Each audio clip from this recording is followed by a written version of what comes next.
오늘은 이제 믿음이라는 제목으로 말씀을 전하도록 하겠습니다. 은혜샘교회에서 이제 올 한 해 집중해서 기억하고 배우기를 원하는 말씀이 이제 마태복음 11장 29절 나의 멍에를 메고 내게 배우라라는 말씀입니다. 우리가 이제 이 말씀을 깊이 경험하기 위해서 예수 그리스도를 따르며 배우는 제자도라는 주제로 1년의 그 설교를 또 하는 게 필요하겠다 생각을 하게 됐습니다. 그래서 이제 당분간 이 설교가 이제 8회가 될지 10회가 될지는 잘 분명하지는 않지만 당분간 예수 그리스도를 알고 배우고 또 따르는 삶, 제자도에 관한 설교를 하도록 하겠습니다. 자, 그 첫 번째 시간으로 이제 믿음입니다. 믿음에 대해서 말씀의 은혜를 나누도록 하겠습니다. 자, 예수님의 제자라는 단어는 복음서와 사도행전에 주로 많이 등장을 합니다. 예수님의 제자가 된다라는 것은 예수님을 따르는 자가 된다라는 거예요. 예수님을 배우고 따르는 자가 된다라는 것을 말하는데, 그렇다면 이제 제자도 하면 어떻게 될까요? 제자도 하면 이제 영어로 discipleship 이렇게 되는데, 예수님을 따르는 그 제자도라는 것은 이게 이렇게 표현할 수 있을 것 같아요. 예수님을 따르는 자들에게 요구되는 총체적인 이해와 또 자세나 태도 또는 품성과 특성을 의미한다라고 이렇게 설명드릴 수 있을 것 같아요. 제자도가 뭐냐 도대체. 그럴 때는 이제 예수님을 따르는 자들에게 요구되는 총체적인 이해와 자세와 태도, 품성이나 특성, 그걸 의미한다라고 이렇게 정의할 수 있습니다. 또 약간 다르게 표현하면은 제자들에게 나타나야 되는 중요한 표지, 그 표지들이 그냥 제자도다 이렇게 얘기할 수도 있어요. 제자들에게는 이런 표지가 이런 특성이 있더라. 그래서 그걸 그냥 또 제자도로 이해해도 무방합니다. 자, 그렇다면 제자도, 제가 첫 번째 시간인데 제자도에서 가장 중요한 것이 무엇일지 생각해 보면서 저는 오늘 본문 말씀이 그 첫 번째 것을 강조하고 있다고 저는 믿습니다. 예수 그리스도에 대한 암, 곧 믿음이죠. 이게 제자도의 진정한 핵심이죠. 그분을 알고 또 그분을 믿는 것, 이게 이제 제자도의 핵심이고 또 시작입니다. 자, 여기 오늘 본문 말씀 보면 제자들한테 이렇게 먼저 시작을 하시죠. 예수님이 사람들이 나를 누구라 하느냐. 사람들의 생각을 먼저 이들이 알고 있는지를 이제 물어보는 것이죠. 사람들이 도대체 나를 누구라고 이렇게 이해하고 있는지를 이제 물어보는 거죠. 그들의 인식을 이제 물어보는 거죠. 그랬더니 뭐라고 대답하고 있죠? 여기서 더러는 세례 요한, 더러는 엘리야, 더러는 어떤 이는 또 에레미야, 또 어떤 사람은 선지자 중에 하나다, 이렇게 이제 말들이 나온다라는 것을 제자들이 이제 대답을 한 것입니다. 왜냐하면 그 당시 이제 세례 요한이 요단강가에서 또 회개의 세례를 전파하면서 사람들로 하여금 그 선지자로의 하나로 굉장히 인정을 받았기 때문에 이제 모르는 사람들은 저 분이 이제 세례 요한인 줄 알았다는 거죠. 왜냐하면 그 당시 최고의 그 인정을 받던 하나님의 사람이 이제 세례 요한이었기 때문에 그렇게 또 더러는 말하고, 또 말라기에 나타나 있는 그 엘리야라는 그 말이 있기 때문에 혹시 이분이 그 엘리야가 아닌가 이렇게 또 생각하는 사람들도 있었고요. 또 어떤 사람들은 선지자 중에 하나일 것이다. 또 어떤 사람은 또 에레미야, 느닷없이 에레미야를 이렇게 또 생각하는 경우도 있었던 것 같아요. 자, 그러면서 15절에 이제 너희는 나를 누구라 하느냐, 이게 가장 중요한 질문이죠. 그렇다면 이제 너희는 나를 누구라 하느냐, 이 시점이 적어도 예수님을 그래도 꽤 만나서 함께 하면서 배운 그 시간이 어느 정도 있었던 시절, 그런 때라고 저는 생각이 됩니다.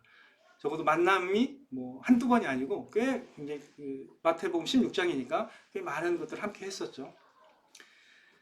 근데 이때 이제 시몬 베드로가 대답하기를 이르되 주는 그리스도시요 살아계신 하나님의 아들이시니이다라고 이제 대답을 했습니다. 물론 이게 정답이죠. 이게 주는 그리스도시요. 처음부터 정확히 얘기했습니다. 주는 주님이라는 거죠. 주님은 그리스도시요. 하나님께서 기름 부음을 받게 하셔서 보냄을 받은 자라고 이렇게 정확하게 고백을 했고, 하나님의 살아계신 하나님의 아들이라고 이렇게 고백을 했습니다. 그래서 예수님께서 칭찬하셨죠. 바요나 시몬아 내가 복이 있도다. 이를 내게 알게 하는 혈육이 아니요 하늘에 계신데 아버지시니라라고 이렇게 말씀하시면서 그 제대로 된 그 신앙 고백을 예수님께서는 칭찬하셨습니다. 성경에서 창세기부터 요한 계시록까지 처음부터 끝까지 그 성경은 집중하는 인물이 있는데 그게 바로 예수 그리스도입니다. 계속 집중해서 증언하고 있는 대상이 누구냐면 예수 그리스도라는 거죠.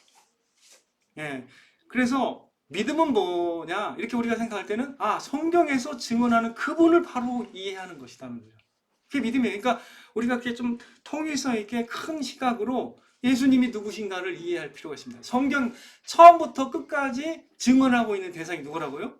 예수님이라는 모든 성경이 내게 대하여 증언한다라고 말씀하고 계시기 때문이죠. 그래서 창세기에 나타나 있는 3장에 나타나 있는 여자의 후손이 누구냐? 그리고 노아에서 그 노아의 의로움 때문에 그 가족이 구원받는 걸 보여주십니다. 어떤 한 사람의 의로움 때문에 그 가족이 구원받는 그 모습을 보여주는 거예요. 심판하시는 중에 어떤 의로움이 있으면 구원받는다. 노아는 누구를 상징하죠? 여기서 예수 그리스도를 상징합니다. 다 아브라함은 어떻게 됩니다? 아브라함에게 약속한 그 내시가 누굽니까? 내시로 말미암아 천하 만명이 복을 얻으리라 할 때 내시는 누구예요? 너의 후손. 내시는 누구를 가리키죠? 갈라디아에 나오죠? 그리스도죠. 그 시는 여럿을 가리킨 게 아니라 그리스도를 가리킨다라고 얘기하고 있죠. 갈라디아 3장이죠. 자, 모세 때는 어때요? 하나님이 신명기 18장 15절에서 나와 같은 선지자 하나를 일으키시리니 너희는 그의 말을 들을지니라. 이게 굉장히 중요한 요약의 메시지예요. 이스라엘 백성들한테 이렇게 나와 같은 선지자 하나, 그 사람을 하나님이 일으키시는데 너희는 그의 말을 들을지니라. 이렇게 말씀하고 계십니다. 다윗에게는 어떻게 말씀하셨죠? 다윗에게는 시편 2편에 내가 나의 왕을 내 거룩한 산 시온에 세웠다 하시리로다. 내 아들 왕을 세우셨다라고 말씀하고 계십니다. 그죠? 중요하죠. 이사야에서는 한 아기가 우리에게 낫다라고 표현하고 그 아기는 평강의 왕이고 전능하신 하나님이라고 예언하고 있습니다. 그리고 이사야 11장에는 이새의 줄기에서 한 싹이 나고 이새의 줄기에서 한 싹이 난다고 했고 미가서에서는 베들레헴 에브라다에 하면서 너는 유다 족속 중에 작을지라도 이스라엘을 다스리는 자가 내게서 나올 것이라. 성경 전반 곳곳에서 이렇게 그분을 증언하고 있습니다. 그분이 오실 거라고. 신약은 오신 그분을 증언하는 거죠. 신약은. 자, 근데 예수님과 함께 있었던 제자들 중에 빌립은 예수님과 함께 했음에도 불구하고 어떤 질문을 했냐면 요한복음 14장 9절에 이렇게 예수님께 요청했어요. 요한복음 14장 6절에 주여 아버지를 우리에게 보여주옵소서. 그리하면 족하겠나요? 예수님 보고 아버지, 예수님, 주님이 아버지라고 부르는 그 하나님을 우리에게 좀 보여달라. 그러면 우리가 믿는데 도움이 되지 않겠냐 이 말이거든요. 그러면 우리가 두려움에 떨지 않고 주님이 어디 가신다 하더라도 우리는 계속 믿음을 견고하게 갖지 않겠느냐 이런 의미인데 이때 하신 말씀이 뭐죠? 14장 9절 한번 같이 읽어볼게요. 요한복음 14장 9절 시작. 예수께서 이르시되 빌립아 내가 이렇게 오래 너희와 함께 있으되 네가 나를 알지 못하느냐. 나를 본 자는 아버지를 보았거늘 어찌하여 아버지를 보이라 하느냐. 함께 있었지만 빌립은 예수님을 진짜 알았어요, 몰랐어요? 잘 몰랐죠. 근데 제자도의 진정한 핵심은 뭐냐면 이 순간이에요. 그러니까 아는 거죠. 그분이 누군지를 아는 것이 진정한 제자도의 핵심입니다. 모르면 몸은 따라가고 있지만 정신과 마음은 어떻게 해요? 분리되어 있죠. 제자도의 진정한 핵심은 뭐냐면 몸이 함께하는 것보다, 즉 이거죠. 예배 함께하고 있다고 진정한 제자냐? 그건 아닙니다. 그건 아니고 진정한 알미 요구된다는 거죠. 그걸 다른 말로 믿음이라고 부르는 거죠. 진정한 알. 그래서 예수님이 네가 나를 알지 못하느냐 이렇게 도전하셨습니다. 나를 본 자는 아버지를 보았다라고 말씀하고 있습니다. 자, 요한복음 1장 18절 우리가 읽겠습니다. 요한복음 1장 18절 한번 보시죠. 요한복음 1장 18절. 요한복음 1장 18절입니다. 같이 읽겠습니다. 자, 중요한 말씀이죠. 시작. 본래 하나님을 본 사람이 없으되 아버지 품속에 있는 독생하신 하나님이 나타내셨는 것. 독생하신 하나님 누구예요? 예수님이잖아요. 그분이, 성경은 그분을 증언하는 거죠. 하나님이 보내신 그분 예수 그리스도를 처음부터 끝까지 증언하고 있단 말이에요. 그러면 그분이 누군가를 아는 것은 성경에서 가장 깊이 있게 요구하는 지식입니다. 성경에서 가장 주의 깊게 요구하는 대상이 누구냐면 예수 그리스도에 관한 분명한 이해와 암과 믿음이라는 거죠. 그래서 제자도의 첫 번째는 믿음입니다. 뭐니 해도 이겁니다. 그 믿음은 끝까지 물론 중요하지만, 그래서 예수님이 이걸 요구한 겁니다. 마태복음의 핵심은 그거예요. 그냥 너희가 나를 누구라 하느냐, 이겁니다. 핵심. 마태복음은 그걸 입증한 겁니다. 제자들이 처음 주님 만났을 때 주님을 향한 알미 물론 커졌을 거예요. 그리고 어느 정도 믿음이 커지게 되었다라고도 표현할 수도 있을지도 모르겠어요. 그러나 자, 예를 들면 그들이 경험한 주님, 보니까 주님이 놀라운 기적을 행하십니다. 약한 것과 병든 걸 고치시는 주님을 보고, 귀신을 쫓아내시는 주님을 보고, 물고기 2마리와 떡 5조각으로 5,000명을 먹이시는 주님을 경험합니다. 그리고 무리를 걸으시는 주님을 경험하고, 죽은 자를 살리는 걸 경험하고, 하나님의 지혜로 말씀을 가르치는 걸 경험하고, 공의로 판단하시는 주님을 보면서 감탄하고, 최종적으로 주님이 죽었다가 부활하신 그 모습을 보고 그들은 주님을 알게 된 거죠. 정확하게 주님이 누구신지를 알게 된 거죠. 그래서 그들의 믿음이 견고해진 겁니다. 총체적으로 믿음이 분명하게 확립이 되는 것이 제자도의 그 배움의 과정에 굉장히 중요합니다. 그겁니다. 물론 처음에 확실하게 믿음이 세워지면 그걸 참 제자라고 말할 수도 있지만, 하지만 때로는 제자들 가운데는 중간에 서서히 생기는 경우도 있거든요. 그걸 정확하게 언제 순간에 믿음이 생겼다라고 우리가 다 간파하기 어려운 순간도 있습니다. 그래서 제자의 과정에는 항상 믿음이 가장 중요합니다. 그래서 예수님을 믿는다라는 것 2가지 의미로 제가 말씀을 드리고자 하는데, 첫 번째는 뭐냐면, 예수님을 믿는다는 것은 첫 번째, 성경에 게시된 대로 예수 그리스도를 믿고 받아들이는 것, 그걸 의미하는 거죠. 이게 되게 중요합니다. 제자도의 가장 중요한 기초죠. 예수님이 나에게 어떠한 존재, 어떠한 분이신지를 참으로 깨닫는 것을 의미하는 거죠. 그분이 나의 구세주이시며 나의 주인이시며 나의 모든 것 되신다라는 것을 깨닫고 인정하게 되는 것이 믿음의 의미입니다. 이거 되게 중요하죠. 이 부분을 여러분들 깊이 있게 생각을 해봅니다. 만일에 우리가 예수님을 그냥 내가 어려울 때 좀 도와달라고 하면 그냥 도와주는 어떤 한 대상이다 이렇게 생각하는 거는 우리가 설정한 이해와 우리가 설정한 그분의 존재예요. 그건 아닙니다. 성경에서 제시하는 거는 전혀 그런 것과 관계가 없어요. 물론 그런 걸 포함하지만 그 이상의 분명한 이해를 요구하고 있다는 걸 여러분 이해하셔야 됩니다. 2번째는, 믿음에서 2번째 중요한 건 뭐냐면, 예수님을 믿는다는 것은 그들이 예수님을 믿기 전의 삶과 믿게 된 후의 삶이 본질적으로 달라진다는 것을 알고 경험하는 것도 믿음에 포함된다는 거죠. 자, 믿음이라는 것은 지식만 수용하는 게 아니라 어떤 그 지식을 수용했을 때 효력을 느꼈다라는 것을 포함하는 거예요. 그게 빠지면 그냥 단순한 이해예요. 단순한 이해에 그친 거예요. 그게 아닙니다. 믿음은 참된 삶의 변화를 일으키는 능력이 있기 때문에 그것까지 경험했을 때 참된 믿음이라고 말하는 거죠. 그래서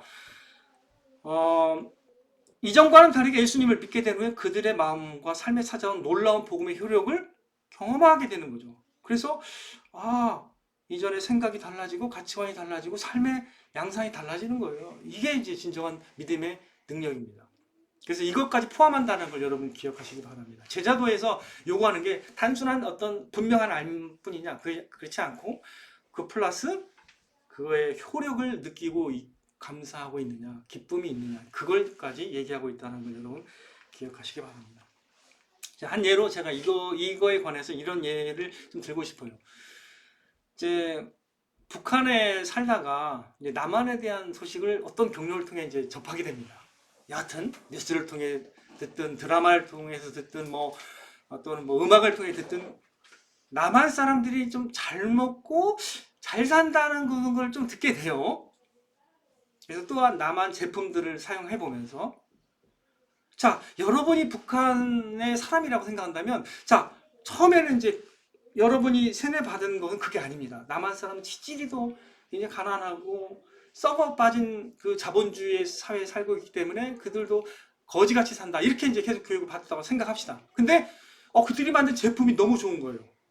어떻게 해서 굴러 들어왔는데 북한에서 어떻게 그 네임택을 떼고 이렇게 들어왔는데 너무 좋은 거야. 그걸 이제 서서히 이제 퍼진 거죠. 남한 드라마, 남한 음악, 영화, 그 다음에 남한의 제품들이 막 퍼지기 시작해서 나도 그걸 경험해봤어요. 그랬더니 어떻게 됩니까? 처음에는 전혀 그렇게 생각 안 했던 사람들이 어떻게 되죠? 서서히 남한 사람들이 그렇게 잘 살아? 처음에 부정적인 입장을 가진 사람도 어떻게 되죠? 서서히 그게 아닐 수도 있겠구나 하면서 의심이 거치기 시작합니다. 이렇게 서서히 바뀌는 거예요. 처음부터 막 바뀌지 않습니다. 그죠? 그런데 이제 북한의 삶이 너무 힘드니까 차라리 이렇게 살 바에는 내가 이렇게 굶어 죽을 수도 있는데 이렇게 살 바에는 내가 차라리 여기서보다는 탈북해서 죽을지라도 내가 탈북해보자라는 그런 용감한 사람이 생겨나기 시작합니다. 그래서 그 사람들이 이제 탈북하게 되고 그 사람들의 소식을 듣게 되는 거죠. 그래서 목숨을 걸고 이제 탈북을 시도하는 거죠. 처음에 시도할 때는 소망 반, 의심 반이에요. 완전하게 어떤 확신 갖고 가는 사람이라고 그런 사람이 드물 것 같아요. 제가 볼 때는. 물론 그런 확신이 있는 사람도 있겠지만 제가 한 예로 이유미 씨라고 있습니다. 탈북자. 방송을 해요. 유튜브 방송을 하는데 그 사람 이제 30만 정도 돼요. 유튜브. 그래서 좀 그래도 알려진 사람이에요. 이유미 씨라고 중고차 이렇게 하는 분인데 근데 이분이 탈북을 시도를 제가 알기로는 정확히 기억 안 나는데 8번 이상을 했어요. 근데 8번 이상을 했는데 거기서 8번을 강제 북송을 당했습니다. 그러니까 중국에서 잡힌 거예요. 잡혔는데 또 왔고 근데 왔음에도 불구하고 계속 어떻게 막 올라온 어떤 계기를 통해서 탈출해가지고 결국 성공했습니다. 결국 성공했어요. 근데 이 사람의 어머니가 계신데 이 어머니를 데려오는 것도 그렇게 이제 쉽지 않았던 거죠. 어머니를 설득하는 거죠. 그래서 설득하는 게 쉽지 않아요. 믿지 않습니다. 잘. 돈을 보내면 근데 어떻게 돼요? 돈을 보내면 어떻게 될까요? 보통 서서히 얘가 돈을 보내오니까요. 근데 되게 큰 돈이잖아요. 그래서 돈을 보내주고 또 나중에 이제 이게 핸드폰이 좋아지니까 그때 핸드폰을 갖고 있었대요. 그 엄마가 그 접경 지역에 살아가지고 그게 됐대요. 그래서 통화로 보여주고 또 어떤 걸 막 화면을 통해서 보여줬나 봐요. 그럼 어떻게 해요? 믿어요, 안 믿어요? 믿게 되는 거죠. 처음에 전혀 안 믿었다가 믿게 되고 나중에 그분도 건너오셨습니다. 그분이 이제 나이도 많은데 그분이 이제 탈북을 해가지고 건너오게 되죠. 보통 다 탈북민들이 처음에 그렇게 이제 부모를 막 설득하고 가족들을 설득하는데 힘들어요. 안 믿어요, 처음에. 그래서 어떤 경우는 딸이 아버지를 데려오려고 했는데 아버지가 그놈 내가 잡아가지고 내가 다시 오겠다 해가지고 탈북해서 잡아오려고 중국에 만나기로 했는데 이제 어떻게 하다 보니까 이제 그 결론부터해서 결국 오게 된 거죠. 그런 경우도 많고 대부분 다 안 믿습니다. 사람들의 그 생각과 그 자신의 그 가치관이 쉽게 변하지 않습니다. 그죠? 근데 어떻게 돼요? 어떻게 되면 깨지죠? 실제로 그것을 경험해보면 어떻게 될까요? 무너지기 시작하죠. 그래서 탈북민들도 그들이 대한민국 와도 처음에 의심이 다 안 거친대요. 국가정보원 통하고 나서 그 다음에 하나원 생활을 거칩니다. 한 3개월간. 정확히 제가 듣기로는 한 3개월간이라고 들었는데, 근데 그 3개월간 또 뭐 6개월 할 수도 있어요. 정확히 저는 잘 모르겠어요. 그 부분은. 근데 하나원 생활을 하면서 서서히 거친대요. 더. 특별히 언제 또 더 거치냐면 나만의 일반 가정을 이제 1박 2일로 보냅니다. 경험하게. 그것도 촌에, 농촌 막 이런 데도 보내고. 근데 농촌에 갔는데 그 삶이 그 평양의 삶보다 더 낫다는 걸 이제 본 거죠. 너무 사람들도 은혜롭고 좋고, 그것도 꼭 쇼핑몰 간다는 거예요. 같이 데리고. 가서 막 마음껏 사게 한다는 거죠. 그거 보고서는 이제 진짜 믿는 거예요. 이제 모든 의심들이 이제 거치는 거죠. 분명한 믿음을 갖게 된 거죠. 아, 나만 살면 진짜 이렇게 자유를 누리고 풍성하게 살 수 있구나. 그 생각이 바뀌는데도 이렇게 시간이 많이 걸리는 거예요. 진짜. 이렇게. 그래서 그 사람들이 왜 방송을 많이 하냐면 그거 알리고 싶어서 하는 거예요. 한번 보세요. 재밌어요. 우리도 초심을 갖는 데 도움이 됩니다. 저는 그거 가끔 봐요. 아, 그들이 너무 감사해. 여기에서 사는 것을. 이 자유 대한민국에. 근데 우리 자녀들은 여기에서 사는 것도 감사함이 부족하잖아요. 한번 아프리카나 북한에서 살아봐야 돼요. 진짜. 그 삶이 얼마나 힘든지. 우리는 감사함이 부족하잖아요. 그죠? 그래서 저는 그런 거 보면 감동이 돼요. 이 사람들이 얼마나 그 작은 일에 특별히 이들이 이제 거주할 집을 받게 됩니다. 월세로 좀 돈 내는. 그런데도 그게 너무 좋은 거죠. 북한하고 이들은 전기가 온다는 것도 너무 감격이에요. 북한에 전기가 안 오거든요. 냉장고 감동이고, 또 난방 이거냐고 너무 감동이고, 막 뜨뜻한 물이 틀면 샤 이거에 대해서 너무 그냥 감동을 하는 거예요. 예, 모든 게 새로운 거고 모든 게 은혜죠. 그들에게는. 그렇게 경험하면 어떻게 돼요? 나만에 대한 그 소문이고 잘못된 거라고 믿겠습니까? 아니죠. 진정한 이게 사실이구나. 경험하면 알게 되죠. 그죠? 그러면 그들이 어떻게 유튜브에서 경험한 걸 어떻게 막 나누죠? 지금 한번 보세요. 한번 쳐보세요. 그런 사람이 아주 많습니다. 대부분. 우리나라는 막 부정적인 생각을 하는데 그 사람들은 어떻게 생각해요? 거기서 너무나 그 지옥 같은 데서 살아봤기 때문에 이게 천국이라고 느끼는 거예요. 얼마나 그들은 그 감사함이 있습니까? 그죠?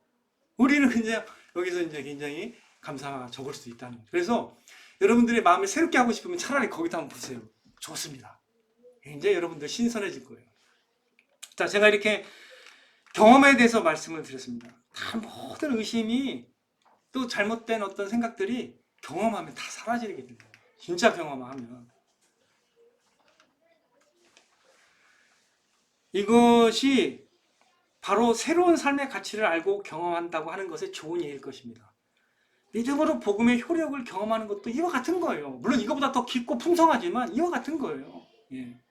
각 사람의 마음에 예수 그리스도에 대한 믿음이 싹트게 하는 것은 물론 성령의 능력으로 역사하시는 하나님의 역사입니다. 하나님의 능력이에요. 하지만 그것을 경험하게 하십니다. 그 복음의 효력을 경험하게 하신다는 겁니다.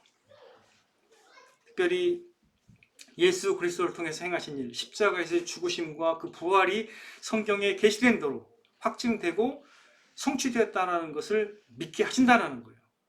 그리고 그 복음의 효력이 어떤 의미인지를 알게 하시고 깨닫게 하신다는 거예요. 말씀을 통해서 하나하나 평강이 오고, 그리고 참된 세계의 실제를 이해하게 되고, 진리의 맛을 알게 되고, 그리고 그분 안에서 안전을 누리게 되는 여러 가지 많은 복음의 효력을 주게 한다는 거죠. 요한일서 1장 1절에서 4절 한번 찾아보겠습니다. 네. 그래서 예수님 믿는 사람은 이 고백이 공감이 되야 됩니다. 네, 이 고백. 요한일서 1장 1절에서 4절이에요. 자, 페이지를 말씀해 주세요. 요한일서 1장 1절에서 4절. 페이지 아시는 분은? 몇 페이지죠? 시작? 네. 요한일서 1장 1절에서 4절까지 우리가 읽어보겠습니다. 시작! 태초부터 있는 생명의 말씀에 관하여는 우리가 들은 바요, 눈으로 본 바요, 자세히 보고 우리 손으로 만진 바라 이 생명이 나타내신 바 된지라. 이 영원한 생명을 우리가 보았고 증언하여 너에게 전함은 너희를 우리와 사귐 있게 하려 함이니 우리의 사귐은 아버지와 그의 아들 예수 그리스도와 더불어 누림이라. 우리가 이것을 쓰면 우리의 기쁨이 충만하게 하려 합니다. 이 말씀을 잘 묵상해 보세요. 태초부터 있는 생명의 말씀, 그것을 증언한 게 성경입니다. 그 생명의 말씀은 누구예요? 예수 그리스도죠. 예수 그리스도를 어떻게 해요? 듣고 눈으로 보고 우리 손으로 만졌다고 표현하고 있잖아요. 그걸 증언하는 거예요. 지금 사도 요한이 그분을 증언하는 거예요. 얼마나 그 생생하게 증언하기를 원했을까요? 왜 이 예수님을 증언하기 원했을까요? 자기가 만난, 자기가 경험한 이 예수님을 통해서 복을 누리고 기쁨이 충만하게 되기 때문이죠. 우리도 이와 같은 걸 공감해야 됩니다. 우리가 듣고 눈으로 보고 우리가 경험하고 만진 그 복음의 그 효력을 우리가 전하기를 원하는 거죠. 제가 이제 요약한다면, 이제 오늘 말씀을 요약한다면, 예수 그리스도의 믿음이 참 중요한데요. 그 믿음은 첫 번째로 지성적 알을 포함합니다. 지성적 암, 분명하게. 두 번째로는 감정적인 움직임을 포함해요. 그래서 상한 심령, 회개, 주님을 향한 사랑의 마음이 생기게 유도합니다. 세 번째는 그렇기 때문에 주님을 향한 의탁과 헌신, 전적 믿음이 이제 생기게 되는 거죠. 주님을 믿고 따르기로 하는 의지적 선택이 이제 분명해지는 것이죠. 이게 이제 믿음의 과정이에요. 지적인 암, 감정적 움직임을 포함하고 의지적 선택이 분명해진다는 거죠. 이게 예수님을 믿는다라는 것을 이렇게도 표현할 수 있습니다. 제가 앞전에 설명했던 두 가지 기억하시죠? 제가 뭘 말씀을 드렸죠? 성경이 계시된 대로 믿는 게 중요하다. 두 번째, 그 믿음의 효력을 경험하는 것이 바로 믿음에 대한 것도 포함한다. 그렇게 말씀을 드렸고, 그 다음에 제가 말씀드린 거 요거죠. 요 세 가지도 또 이해해야 됩니다. 그래서 성경에서 요구하는 신자들, 또 제자들에게 요구하는 가장 중요한 게 믿음이라는 것, 이걸 꼭 기억하시기 바랍니다. 너희는 나를 누구라 하느냐. 여기에 대답할 수 있어야 됩니다. 여러분은 어떻게 대답하시기를, 또 어떻게 고백하시기를 원하십니까? 예수님이 저와 여러분에게 어떤 분이시라고 오늘 하루도, 또 언제까지나 죽는 순간에도 고백하기를 원하십니다. 그분을 정확하게 고백할 수 있어야 됩니다. 오직 주님만이 우리의 생명이시고 구원이시며 우리의 의지할 구세주 되시며 살아계신 하나님의 아들이시라고 담대히 고백하시는 저와 여러분 되시기를 주님의 이름으로 축원드립니다.